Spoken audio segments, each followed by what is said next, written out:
city where you have the proper gun control and have been able to greatly limit gun violence in your city as a consequence of proper gun control, you can't stop people bringing in firearms from other states, you know?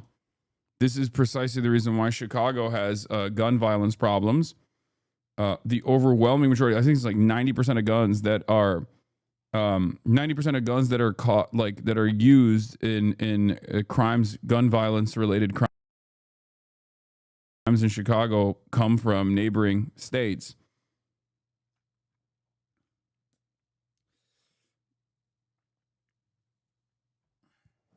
At all. Will they be doing an autopsy, and will authorities be testing the suspect's brain for what's called CTE?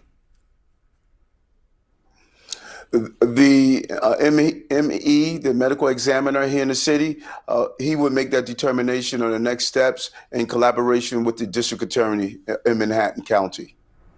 We know, Mayor, that one woman who encountered the shooter in the elevator was spared. Have you or investigators spoken to her, and how is she doing, and what did she have to say? Yeah, it was pretty eerie when you looked at the video. It's really weird because, like, many of the factors that contribute to this are like, there are two major factors here. One is CTE, most likely, and the other is readily available guns. Okay, accessibility of weapons, and both are no-nos because they're directly tied back to corporate profits. Corporate profits for gun manufacturers and corporate profits for the NFL. So in this unique situation, no one wants to fucking talk about either of the real reasons as to why this is taking place. Bunch of psychos in this chat supporting terrorist Hassan. Ugh. Everyone and their mothers have basically come to the recognition that we have been at, which is the reason why people call me a terrorist, that what Israel is doing is unconscionable. And there are still people who come in here tirelessly day after day as Israel continues starving children to be like, dude, you're a terrorist. And you have people who support terrorism. No one here supports Israel. Okay? Israel is the real terrorist in this equation. It's very odd that you guys still try to do this when public opinion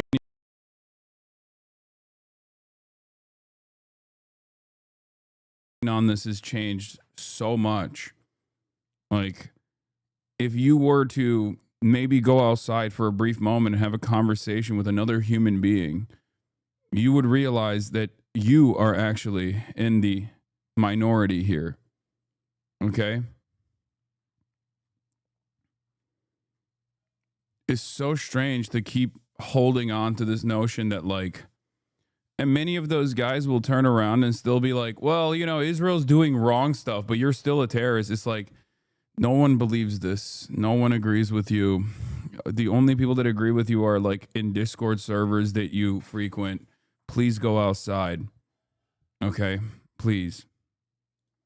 Wolf, you saw that after the suspect shot several individuals, he came in contact with a woman who was leaving the elevator, and he allowed her to walk past him without any action at all. And he just shot one of the security guards who was behind the desk. And so that is going to be part of the investigation and the interviews that will follow.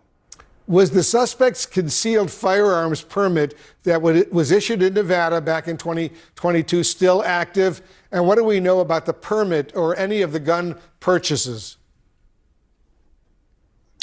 We're looking into that. That is why our team is going to Las Vegas to do a thorough investigation into the firearms to find out were they legally possessed, and were they on his permit, and was he allowed to follow? But that is part of the ongoing investigation that our detectives are going to carry out in Las Vegas.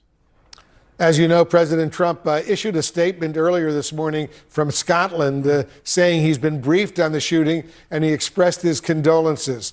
Have you actually, Mayor, spoken to the president since last night's shooting? And if so, what did he have to say?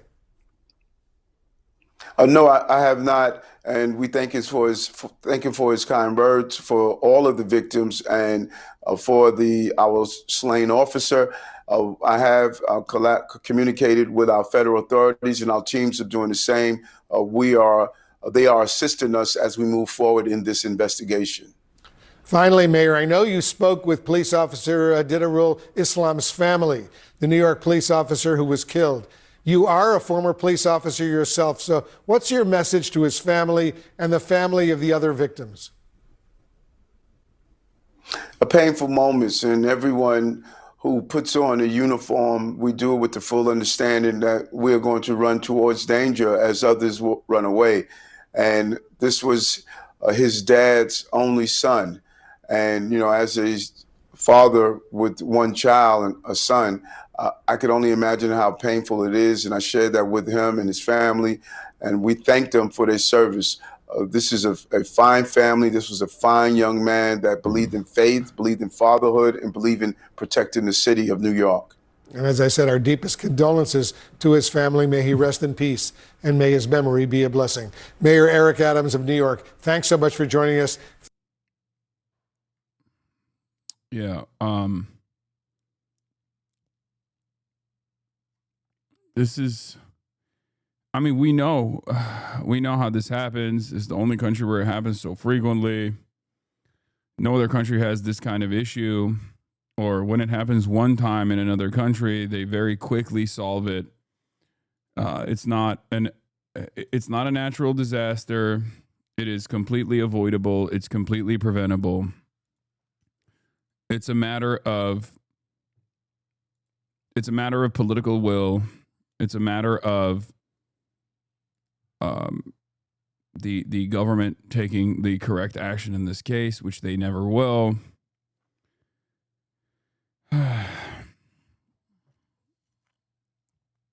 What else is there to say?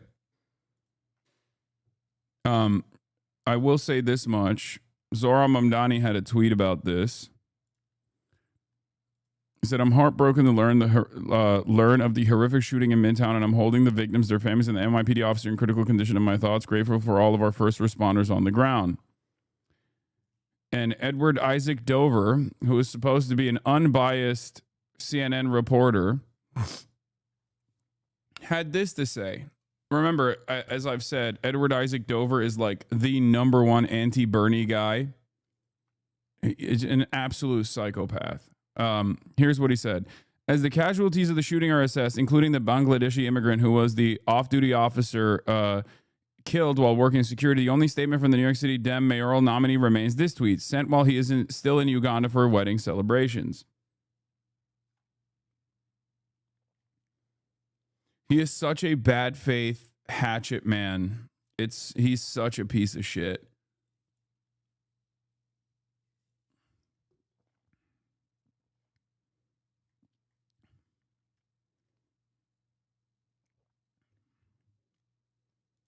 Yeah, he is such a fucking bad faith piece of shit.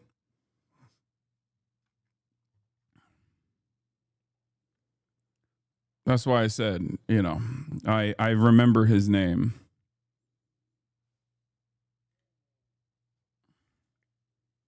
He's always been a bad faith hack.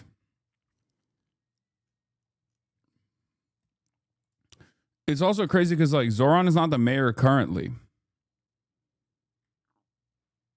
He's not the mayor currently. Eric Adams is.